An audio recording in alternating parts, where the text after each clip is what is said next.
Come and fly away with me. Come and fly away with me. Come and fly away with me. Come and fly away with me. Hi, welcome back to Lady Gaga's channel. In today's video, I will be doing apple pie. First, I will be doing the apple pie crust, the easiest one. So, for the ingredients, I have it here, the 2.5 cup of all-purpose flour, 1/2 pound of cold butter and cut into cubes, 1/2 tablespoon of sugar, 1/2 teaspoon of salt. I have it here water, cold water with ice, and egg for the egg wash. And I will be using my food processor. Then after this one guys, gagawa din ako ng apple pie. So, meron na ako ditong video in my last video. I will be putting the link below or maybe here or here. So, I will see. At first, ilagay natin itong all-purpose flour. Here in my food processor, all the dry ingredients guys. So, ipopulse ko lang siya guys.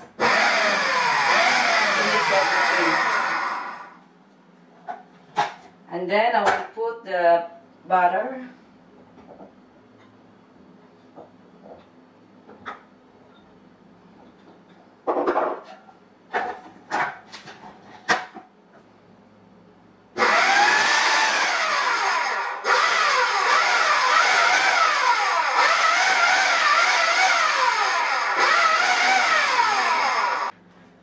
And then, maglalagay ako ng 6 tablespoon of cold water. And then, i-adjust natin after if kulang pa yung, ano niya, yung consistency niya.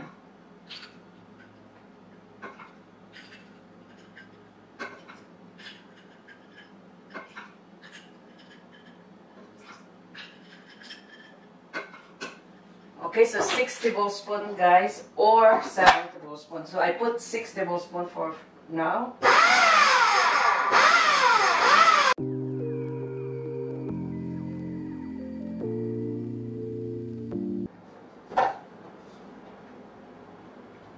So, ito na yung consistency niya, guys. Okay naman, parang okay na siya. So, mag-stop na ako sa 6 tablespoon. Iano ko lang siya na.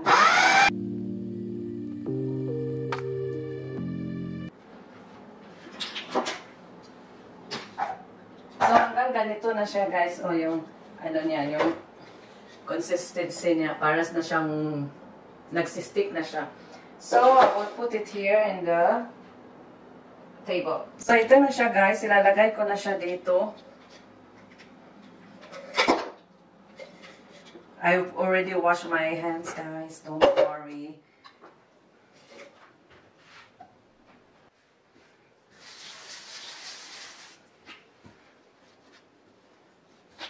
So, gagawin ko lang siya ng ball. And then, cut into 2.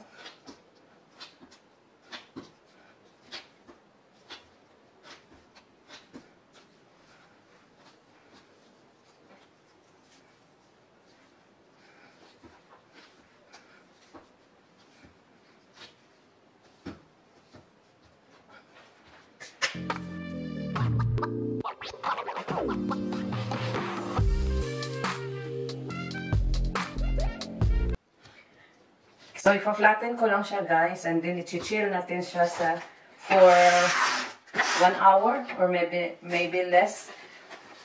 And then while chilling this one guys, mag-prepare ako sa apple for the apple pie.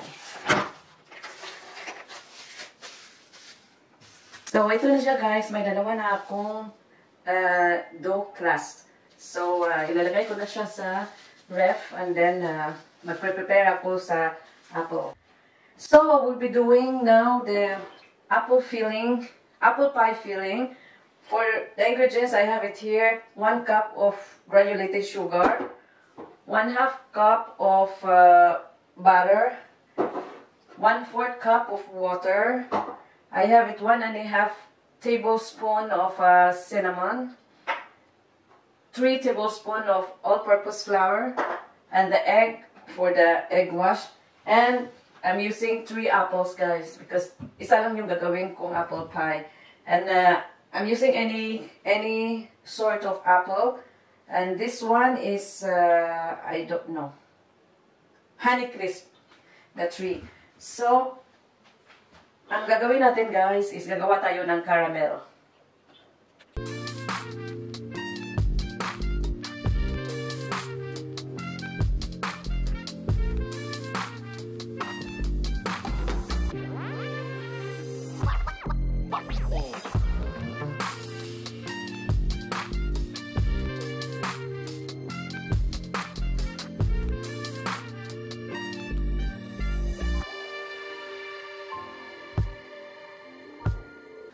So guys, while sinisimmer ko muna yung caramel sauce, so ngayon mag-prepare ako sa aking apple.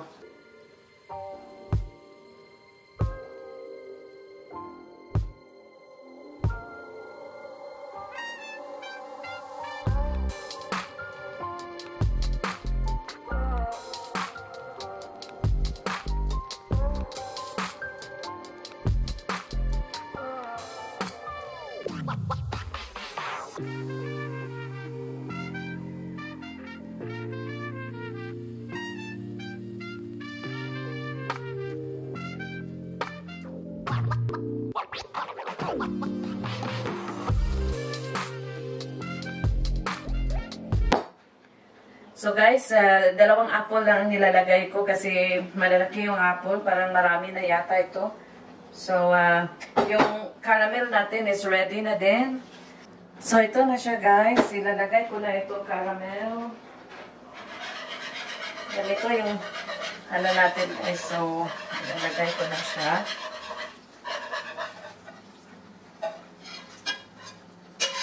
Naparami yata yung ano ko guys, yung butter. Pero okay lang yan. I-mix lang natin sila.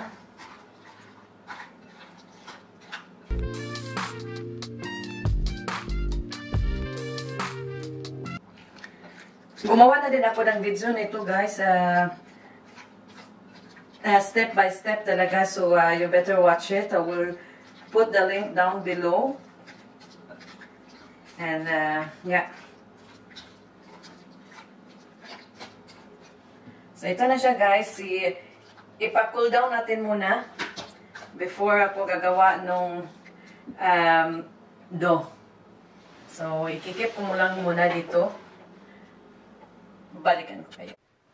So, ngayon guys, gagawa na ako ng sa dough. Magdadust muna ako dito. Yung pie crust pala.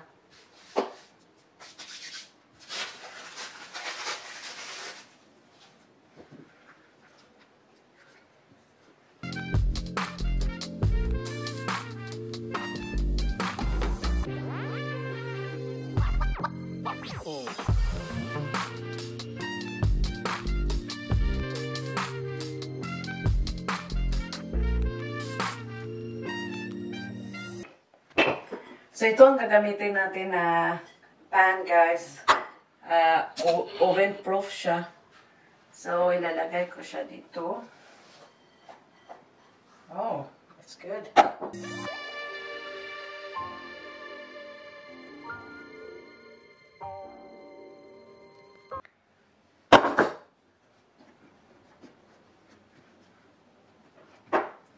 Ito, magagamit ko pa siya, guys. May gagawin ako niyan.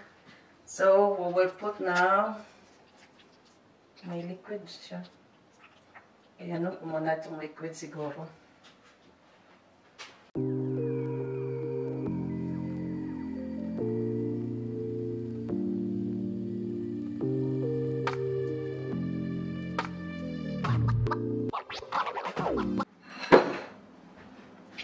So, ito na siya guys. Ika-cover na natin siya.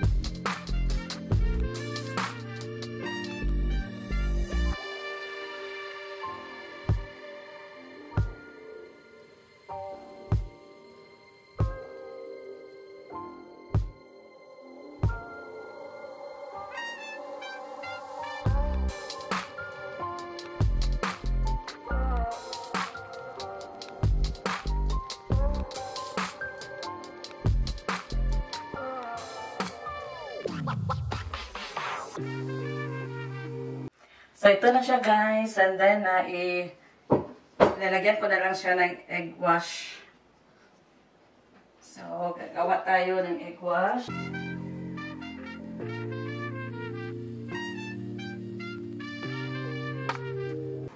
So, ready na siya guys. Ilalagay ko na lang siya sa pan para madali lang natin siyang ma-pick up ko doon. Yan guys. And then, ready na yung oven natin. Pinipreheat ko siya ng 350 for 20 minutes. And nandyan na siya. Wait na lang natin for 20 minutes. Okay? So guys, natapos na yung ano ko guys, yung pie. Andito na siya guys. Tada! So tapos na siya guys. Ipa-cool down ko muna ito, then ikakat ko mamaya. Ipapakita ko sa inyo pag-cut mamaya. So guys, dito na cool na siya guys, and kinakat ko na siya. Tingnan mo dyan. Ayan. Hindi ko pa natikman guys, pero kinakat ko na siya. Hindi ko alam kung nagpo-focus. Ayan. Ayan guys. Kanina kasi guys, kulang yung apple ko, pero sige, okay lang. Kaya siya parang manipis siya, manipis. Ayan. Ayan, parang manipis siya. Pero masarap siya guys, yung pie crust, yung dough, masarap. Tignan natin guys.